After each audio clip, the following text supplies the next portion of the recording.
Baking হবে এখন আরও সহজ। কোনো রকম ওভেন ব্যবহার ছাড়াই চুলায় পারফেক্টলি সফট এবং ব্যতিক্রমধর্মী কেক কীভাবে তৈরি করতে হয় তাই দেখাবো আজকে। আসসালামু আলাইকুম, আপনারা দেখছেন হ্যাটম্যান কুকিং। স্বাভাবিক তাপমাত্রায় থাকা একটি ডিম নিয়ে নিচ্ছি।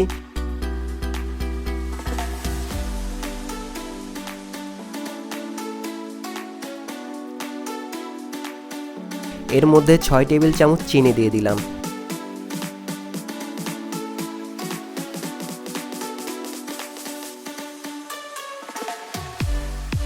সামান্য লবণ এবং 1 চা চামচ পরিমাণ ভ্যানিলা এসেন্স অ্যাড করছি। উপকরণগুলো বেশ ভালোভাবে মিশিয়ে নিতে হবে।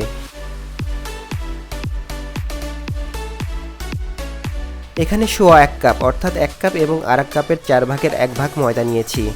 এর মধ্যে 1 টেবিল চামচের 3 ভাগের 2 ভাগ পরিমাণ বেকিং পাউডার দিয়ে দিলাম। সাথে আরও অ্যাড করছি 3 টেবিল চামচ পরিমাণ গুঁড়া দুধ। আপনারা এখানে 130 মিলি তরল গরুর দুধ ব্যবহার করতে পারেন, সেক্ষেত্রে এক্সট্রা পানি অ্যাড করা লাগবে না। একটা চালনিতে ভালো করে চেলে নিচ্ছি যাতে কোনো রকম দলা বেঁধে না থাকে।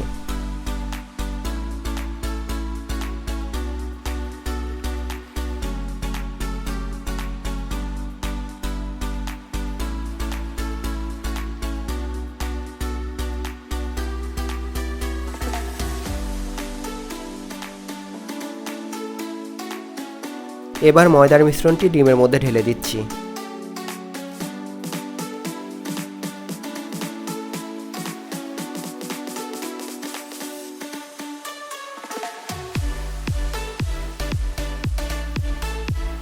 এর মধ্যে 140 মিলি পানি অ্যাড করছি। ভালোভাবে মিশিয়ে নিতে হবে।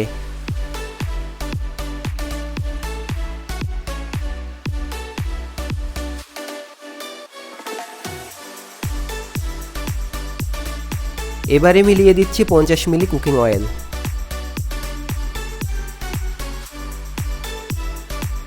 খুব বেশি সময় নিয়ে মেশাবেন না, এতে মিশ্রণটি জেলের মতো হয়ে যাবে। চেষ্টা করবেন ব্যাটারের থিকনেসটা যেন এমন হয়। এবার কয়েক পিস কলা নিয়ে নিচ্ছি। আপনি যে কোনো কলা ব্যবহার করতে পারেন। আমি যেহেতু একটু বড় প্যানে কেকটি বেক করব, তাই একটু বড় সাইজের কলা নিয়েছি।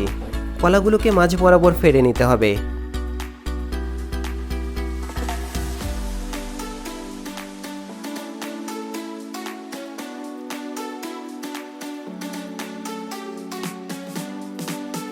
এবার একটা প্যানে বাটার মেল্ট করে নিচ্ছি।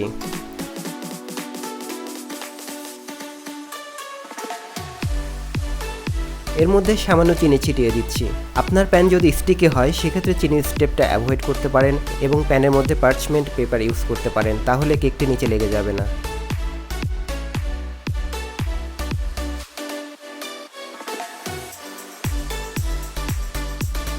এবার একে একে কলাগুলোকে বিছিয়ে দিলাম।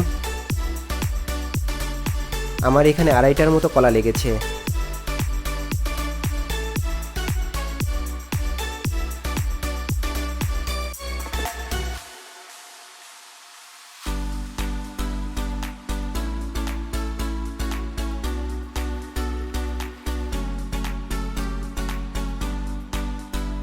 ব্যাটার বেশ ভালো করে ছড়িয়ে কলাগুলোকে ঢেকে দিতে হবে।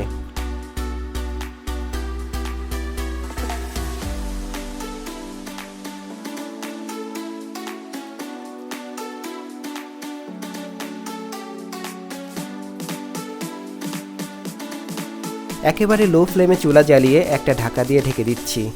এভাবে একটানা প্রায় 25 মিনিট বেক করতে হবে। বাইরে থেকে দেখেই বোঝা যাচ্ছে কেকটা বেশ ফুলে উঠেছে।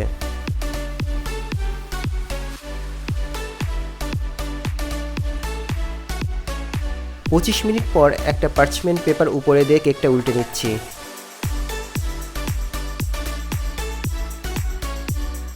দেখুন কতটা ডেলিশিয়াস লুক চলে আসছে। নিচের অংশটি 5 মিনিটের জন্য লো ফ্লেমে বেক করে নিব। নামানোর আগে উপর দিয়ে সামান্য বাটার দিয়ে দিলাম, এতে খুব সুন্দর বাটারি ফ্লেভার আসবে।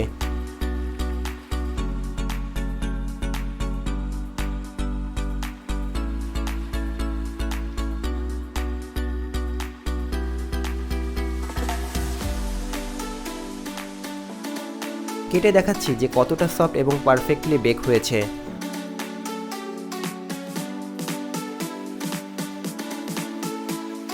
আপনারাও মাত্র একটা ডিম এবং 2-3টা কলা দিয়ে খুব সহজে এই মজাদার কেকটি তৈরি করতে পারবেন।